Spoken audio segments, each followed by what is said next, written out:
ആരൊക്കെയാ ഈ ചത്തുപോയവര്? 150 വർഷങ്ങൾക്ക് മുമ്പാ. അന്ന് ഇവിടെ മൂപ്പ് ഭരിച്ചിരുന്ന പ്രതാപശാലിയായ ഒരു കാർന്നവരുണ്ടായിരുന്നു. ആ കാർന്നവര് തഞ്ചാവൂരിൽ നിന്നങ്ങണ്ട ഒരു നൃത്തക്കാരിയെ മേഡമെ കൊണ്ടുവന്ന് താമസിപ്പിച്ചു. നാഗവല്ലി എന്നായിരുന്നു ആ തമിഴത്തിയുടെ പേര്. തമിഴത്തി വേറൊരാളുമായിട്ട് സ്നേഹത്തിലായിരുന്നു.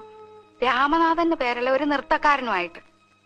എന്തായാലും ഒരിക്കലും നാഗവല്ലിയെ തിരക്കി നമ്മുടെ തെക്കിനിയുടെ തൊട്ടപ്പുറത്തുള്ള വീടാ പടിപ്പുരയ്ക്കല്.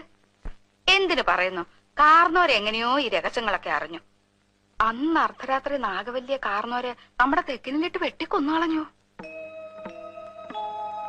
8ാം ദിവസം ദുർഗാഷ്ടമി രാത്രിയില് നാഗവല്ലിയുടെ പ്രേതാത്മാവ് ഒരു രക്തയക്ഷിയായിട്ട് മാറി കാർന്നവരെ കുത്തി കൊലപ്പെടുത്താൻ വേണ്ടി അരക്കകത്ത് വരെ കയറി ചെന്നാ പറയുന്നേ. കാർന്നവരെന്തൊക്കെയോ ഭയങ്കര മന്ത്രമൊക്കെ ചൊല്ലി ഒടുവിൽ രക്ഷപ്പെട്ടു. അതീ പിന്നെ നാഗവല്ലിയുടെ പ്രേതാത്മാവ് തീരാപ്പകയോടെ ഈ തറവാട്ടിലൊക്കെ അലഞ്ഞടക്കാൻ തുടങ്ങി.